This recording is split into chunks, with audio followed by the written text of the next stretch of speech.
Welcome to SpiceCandies. We're making bitter spotted candies. Let's get started.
Wow, this is crystal clear, no color as you can see, and this is snapping really easily.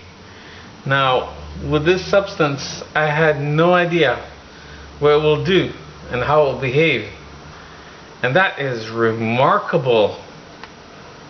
That is truly remarkable. So definitely a wow factor.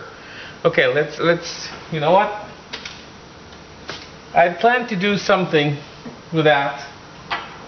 Actually, I have a carob powder here, which is really nice. I'm going to try coffee. While it's still hot, I'm going to measure coffee. Let's see if coffee will work, because if it does, bingo. It's a definite bingo. I'm going for taster's choice.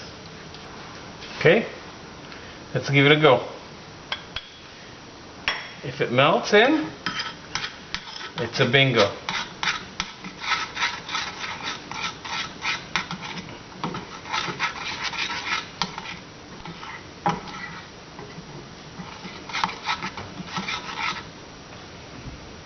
Well, it doesn't dissolve.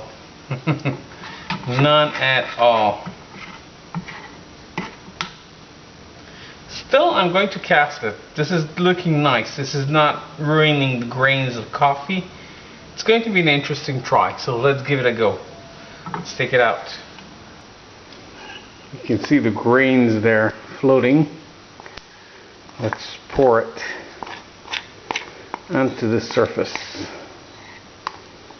There we go. More or less evenly, as light as I try. And I'm going to try it. Really an oddball candy. But I'm definitely happy about that. This is a key to making it happen. So first of all, we already have a crystal clear candy at 150 degrees Celsius, which is really fascinating. And second of all, remember we've had previously successful tests. So maybe if we combine these, so SX3 and 4, and this is SX5 or 6. I seem to forget. Anyway, let's cut it before it hardens on me. Alright, let's try and cut it. Get that out of the way. And oh yeah, that's nice. And this does look very cute.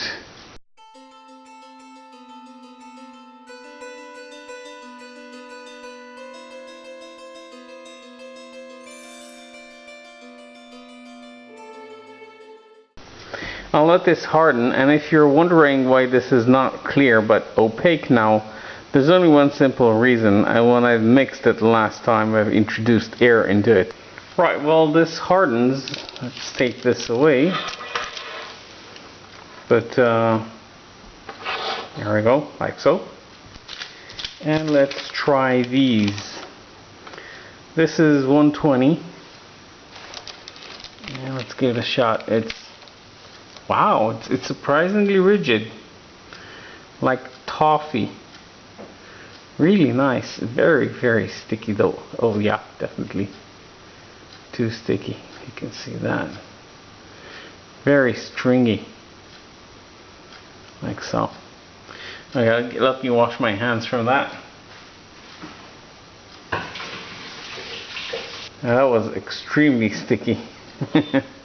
Let's try the 130. 130 is not sticky at all. Still a bit pliable, yet fairly rigid. It's not really wanting to change and shift. So 125, which is a classic for toffee, would do really, really well here. So this will probably most likely work for toffee. And we're going to have to test that. This is really a fascinating candy. And you can see that it's fairly rigid. It doesn't stick. Let's get to 140. I don't expect it to snap. Yep, it does. So this candy is rock hard at 140 degrees Celsius. Let me try that.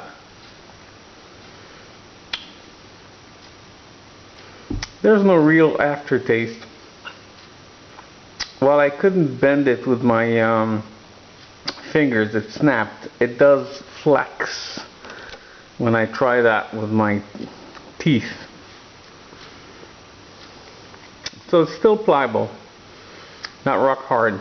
That's 150, and it should, if all goes well, snap. It's just too thick and too hard. Let me snap that. Yep, breaks in the mouth. The 140 just turned into very sticky gum. Not too sticky though, luckily.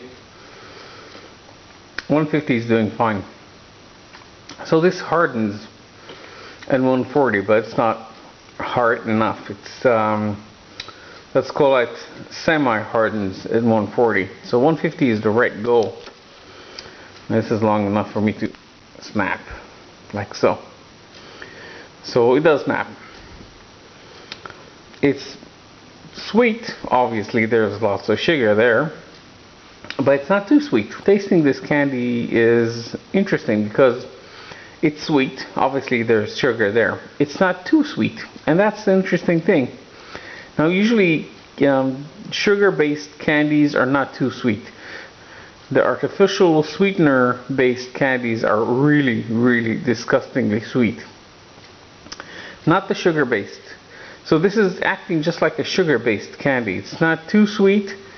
It's also almost barely sweet, I'd say. And you can't really taste the sweetness, but let's get on with this test.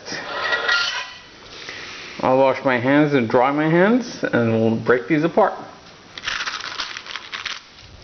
Releases easily. Very interesting look. Right, so I took some pictures, and just like regular sugar, it starts to be sticky a bit. So I think it's about time to start breaking it.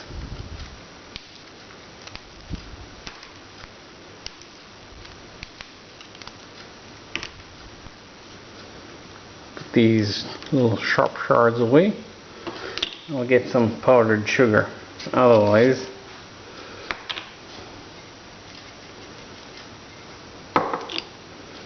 it's going to be just extremely sticky. Oh, that's another easy way to break your candy.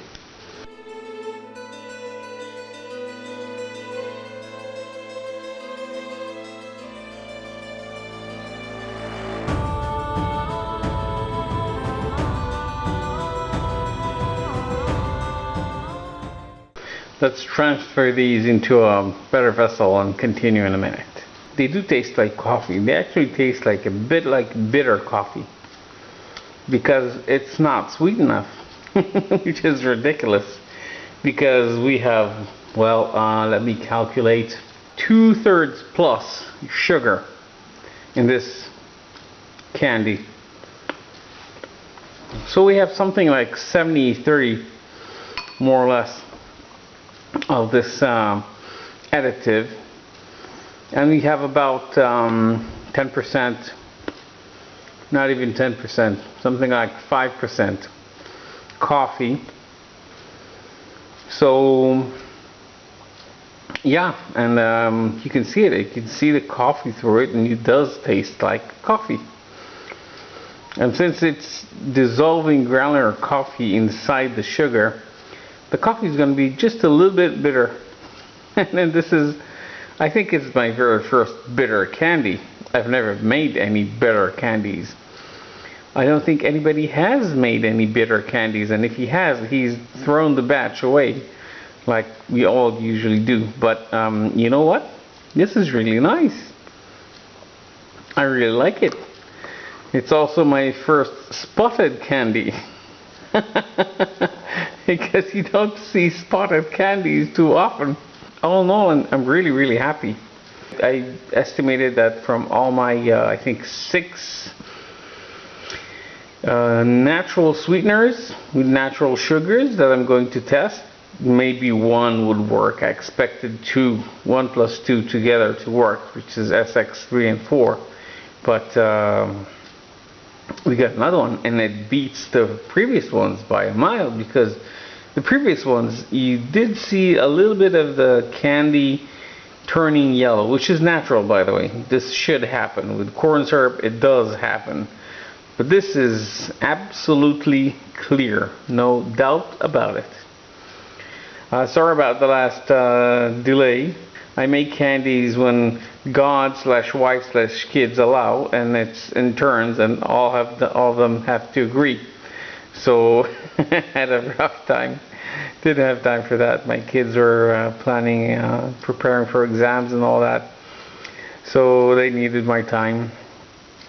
One last thing before I go. I wanted to mention that the SpiceCandies website has been upgraded. I've added a lot of candies there. The recipes are not included, but you can get every recipe you want. Just email me. I'll be happy to send to you. Okay, so thank you. Please visit the website and have a sweet day. Bye-bye.